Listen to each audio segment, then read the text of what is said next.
You've downloaded the app. You've bought the water bottle with the little time markers on it. You've watched 17 YouTube videos on how to become that girl or become that guy, and yet here you are, watching video 18.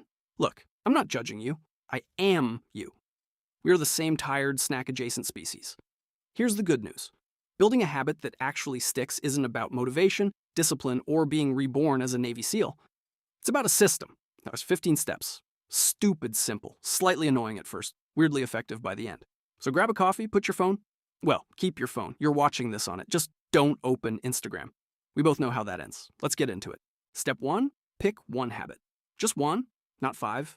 Not wake up at 5 a.m., meditate, cold plunge, journal, and learn Mandarin. That's not a habit. That's a hostage situation. Your brain has the bandwidth of a gas station Wi-Fi connection. Give it one thing to focus on, and it might actually load. So pick the habit that would change the most other things. If it's stuck, drinking more water, reading 10 minutes a day, not replying to your ex's Instagram story like you're launching a diplomatic mission. One habit, that's it. You can upgrade to that insufferably productive person later. Step 2, make it stupidly small. Here's where everyone messes up. You decide the new habit is work out for an hour every day. Cool, great plan. Lasted 4 days, and now the guilt of days 5 through infinity is living in your chest like a squatter. Shrink it until it's almost embarrassing. Not read a book a week.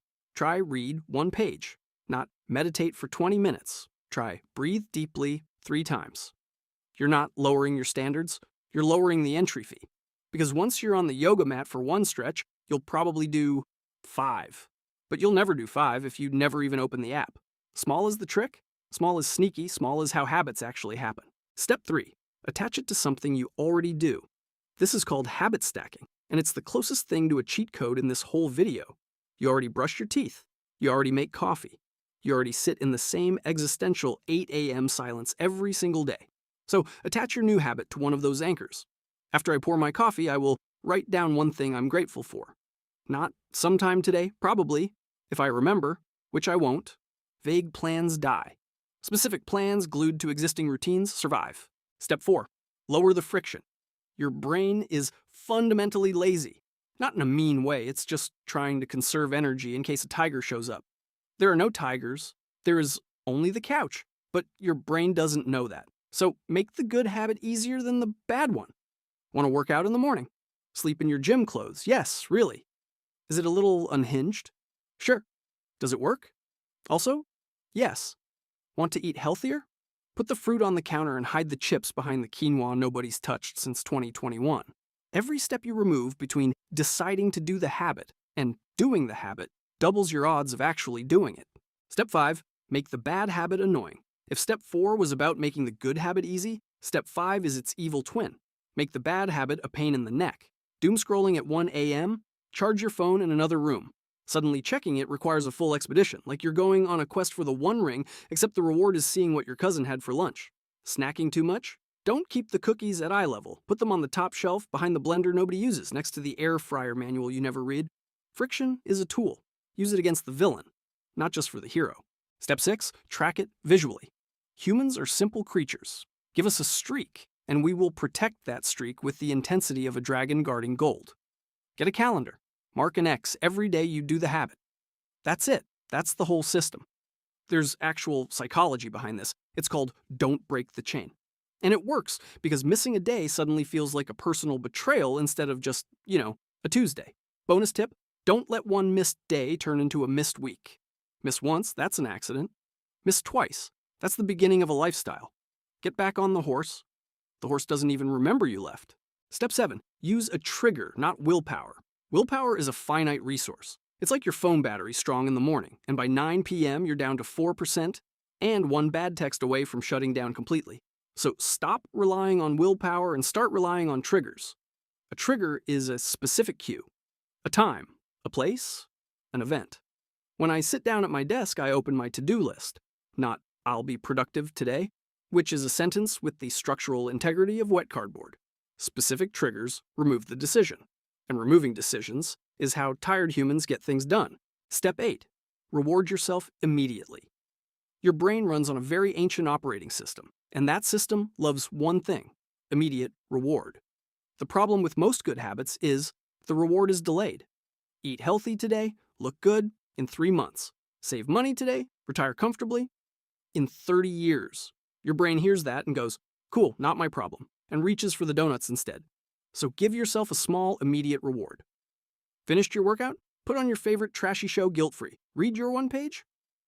Do a weird little victory dance. I'm serious. Your brain doesn't care if the reward is silly. It just wants proof that doing the hard thing pays off now, not eventually.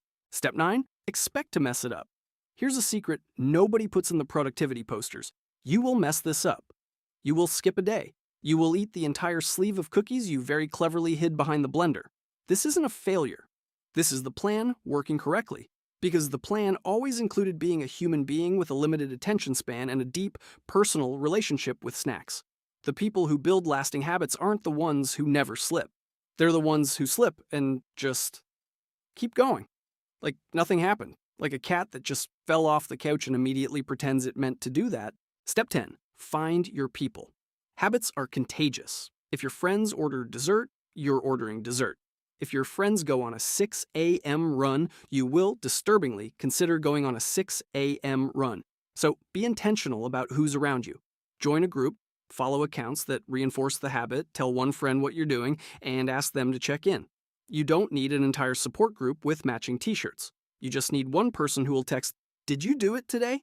and make you feel a very specific flavor of guilt if you say no. Step 11. Redesign your environment. You are, shockingly, a product of your surroundings.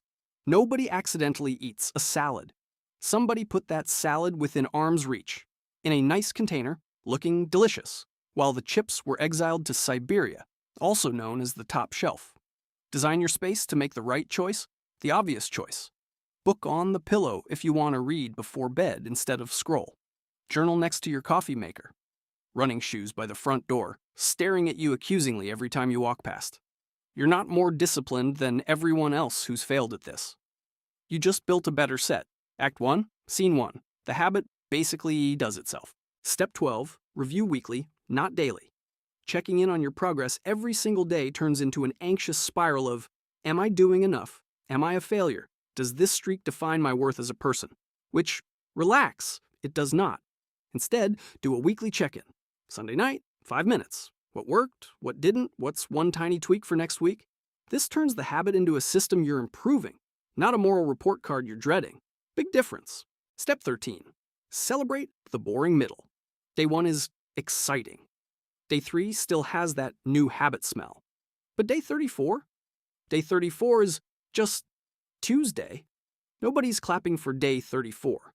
That's exactly why you should.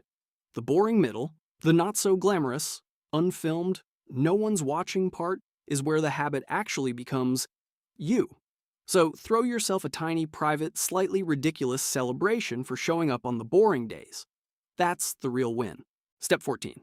Let it become boring. Here's the twist ending. The goal was never to feel excited about the habit forever.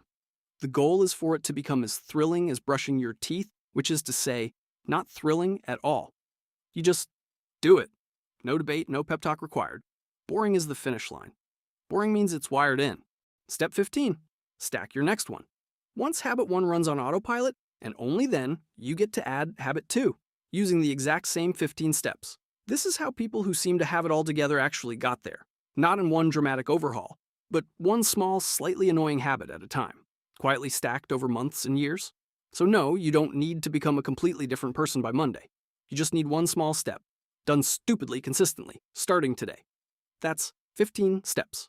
Pick one habit, make it small, and go be annoyingly consistent about it. If this helped, subscribe. Consider it a habit you're stacking right now. See you in the next one.